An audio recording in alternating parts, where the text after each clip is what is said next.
तेली माँ एक बहुत ही दिल को छू लेने वाली और दर्दनाक स्टोरी है। सुमन और विजय की शादी को कई साल हो चुके थे।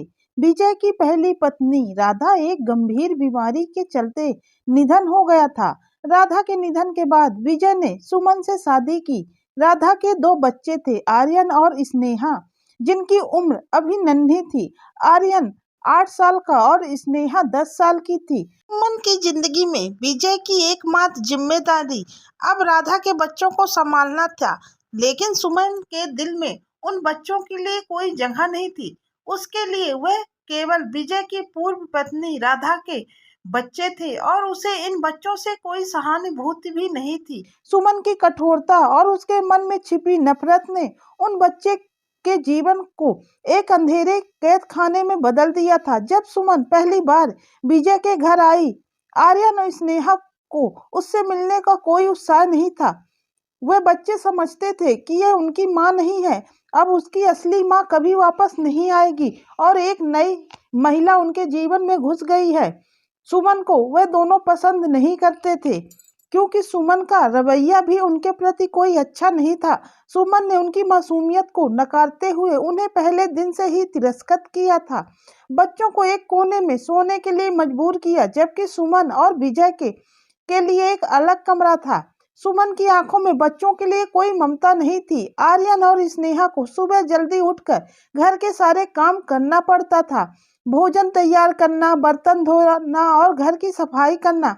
अगर किसी काम में चूक होती तो सुमन उन्हें बिना किसी वजह के बहुत डांटती थी और यहाँ तक उन्हें मारती भी थी। कभी कभी उनके हाथ भी जला देती थी। अगर खाना अच्छा नहीं बनता तो वह बच्चों को भयानक तरीके से डांटती। उनकी छोटी छोटी गलतियों पर उन्हें बहुत कड़ी सजा देती, उन्हें मारती पीटती थी। सुमन के व्यवहार ने आर्यन और स्नेहा की आत्मसंयमता को तोड़ दिया था। स्नेहा, जो पहले एक खुश मिजाज बच्ची थी, वह हमेशा हंसती खेलती रहती थी, अब हमेशा चुपचाप रहने लगी, क्योंकि उसका बचपना छिन चुका था। उसकी माँ राधा उसे बहुत प्यार से पालती थी, कभी उससे घर का काम नहीं कराती थी, जबकि सुमन पूरा काम स्नेहा से कराती थी। उसे सुमन की निगाहों में निरंतर डर दिखता रहता था। आर्यन ने भी अपनी ऊर्जा और विश्वास को खो दिया था। कभी कभी उसके हाथ जो जले हुए थे, उन हाथों के निशानों को वह छुपाने की कोशिश करता था। स्कूल में भी वह अक्सर अपने दोस्तों और टीचरों से उन जले हुए निशानों को छुपाता था। सुमन बहुत बेरहमी से उनको मारती थी। सुमन की शक्ति दिन प्रतिदिन बढ़ती जा रही थी। एक दिन जब आर्यन ने स्कूल की फीस देने में देरी कर दी तो उसकी टीचर ने उसे बहुत डांटा। आर्यन घर आकर सुमन से बोला कि उसकी फीस उसे दे दीजिए, उसके टीचर उसे डांट रहे हैं। तब सुमन ने बहुत बुरी तरह से उसे पीटा था। उसकी सजा इतनी कठोर थी कि उसे कई दिन तक बिस्तर से उठने की ताकत नहीं रही। स्नेहा की स्थिति भी उसी प्रकार थी। उसे हर समय किसी भी गलती की सजाओं का सामना करना पड़ता था। उनके मन में डर लगा रहता था, कहीं उनसे कोई गलती ना हो जाए। और स्नेहा तो बहुत ज्यादा ही डरती थी। वह दोनों इतना डरते थे कि उनसे कोई भूल से भी गलती न हो, वरना सुमन उन्हें बहुत मारेगी। विजय, जो अपने बच्चों की स्थिति को देखकर चिंतित था, लेकिन सुमन के सामने उसकी आवाज नहीं उठती थी। वह सुमन की कठोरता को अनदेखा कर देता था, यह मानकर कि यह उसके बच्चों की नियति है। विजय के मूक समर्थन ने सुमन को भी और क्रूर बना दिया था। सुमन को किसी का डर ही नहीं था।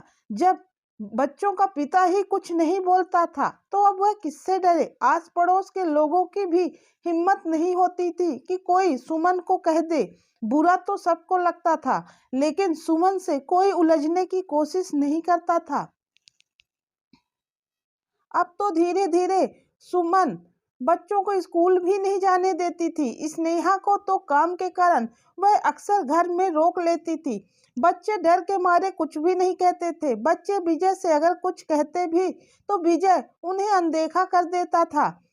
कई बार उसने सुमन को इतना बस बोला था कि बच्चों के साथ इतना बुरा व्यवहार मत करो, लेकिन सुमन उसे तेज से अगर डांट देती तो फिर विजय दोबारा पलटकर सुमन से कुछ नहीं कहता था। इस तरह सुमन की गलतियां का अपार बढ़ता ही जा रहा था और वह नन्हे बच्चे डर के मारे दिन ब दिन उनकी सारी खुशियां छिनती जा रही थी। एक दिन विजय ने सुमन को एक पुरानी अलमारी से कुछ फोटोग्राफ्स निकालने को कहा जो उसकी पहली पत्नी राधा की यादों से भरी थी। सुमन ने बिना किसी खास उत्साह के फोटोग्राफ्स को विजय को दे दिया। फोटोग्राफ्स में राधा के साथ आर्यन और स्नेहा की मासूमियत और खुशी साफ साफ दिख रही थी। जैसे ही सुमन ने उन फोटोग्राफ्स को देखा, एक तस्वीर ने उसका ध्यान खींचा। यह तस्वीर राधा, विजय और दोनों बच्चों की थी, जिसमें सभी खुशी से मुस्कुरा रहे थे। सुमन ने देखा कि राधा की आंखों में एक गहरा प्रेम और देखभाल था, जो किसी भी माँ के लिए स्वाभाविक होता है अपने बच्चों के लिए। उसने महसूस किया कि राधा के पास अपने बच्चों के लिए कितना प्यार था और उनके जीवन में कितना महत्वपूर्ण राधा थी। तस्वीरों को देखकर सुमन की आंखों में आंसू आ गए। उसने महसूस किया कि राधा की अनुपस्थिति ने बच्चों की जिंदगी में एक बड़ा खालीपन छोड़ दिया था। उसने खुद को कल्पना की कि अगर वह स्वयं की जगह पर होती और उसकी अपनी संतान होती तो क्या वह यही करती। वह महसूस करती है कि उसने कितना बुरा किया है। उसने समझा कि राधा के बिना बच्चों को कितना कठिन समय गुजारना पड़ा। सुमन ने महसूस किया कि उसने बच्चों के साथ बुरा व्यवहार करके उनकी चोटों को और बढ़ाया है। उसने देखा कि उसकी कठोरता केवल उनके दर्द को और गहरा कर रही है और उसके व्यवहार से उनकी मासूमियत और खुशी सब कुछ छिन गई है। सुमन ने खुद से वादा किया कि अब से वह बच्चों के साथ प्रेम और सहानुभूति से पेश आएगी, उन्हें अपने बच्चों की तरह प्यार करेगी। उसने अपने व्यवहार को बदलने की ठानी और बच्चों के प्रति अपने व्यवहार में बदलाव किया। उसने उनकी छोटी छोटी खुशियों का ध्यान रखना शुरू किया, उनकी पसंद नापसंद को समझा और उनकी देखभाल में भी ध्यान देने लगी। सुमन ने बच्चों के लिए विशेष समय निकालना शुरू किया, उन्हें पढ़ाई में मदद की और उनके साथ खेल कूद में भाग लिया। अब वह स्नेहा से खाना नहीं बनवाती थी और आर्यन को भी बहुत प्यार करती थी। उसने आर्यन और स्नेहा के साथ एक नए प्रकार का संबंध बना लिया, जिसमें विश्वास और स्नेह की भावना थी। सुमन के व्यवहार में आए इस बदलाव ने बच्चों की जिंदगियों में खुशियों की लहर ला दी। आर्यन और स्नेहा ने सुमन के नए स्नेही व्यवहार को स्वीकार किया और उनके साथ बिताए समय ने उनके रिश्तों को गहरा कर दिया। अब सुमन को आर्यन और स्नेहा अपनी माँ की तरह प्यार करने लग गए थे और अब उन्हें दिल से अपनी माँ भी मानते थे। सुमन का हृदय परिवर्तन एक सुंदर घटना के माध्यम से हुआ, जिसने न केवल उसके खुद के जीवन को बल्कि बच्चों के जीवन को भी बदल दिया। यह घटना यह दर्शाती है कि प्यार और समझ के जरिए जीवन में किसी भी समस्या का समाधान संभव है।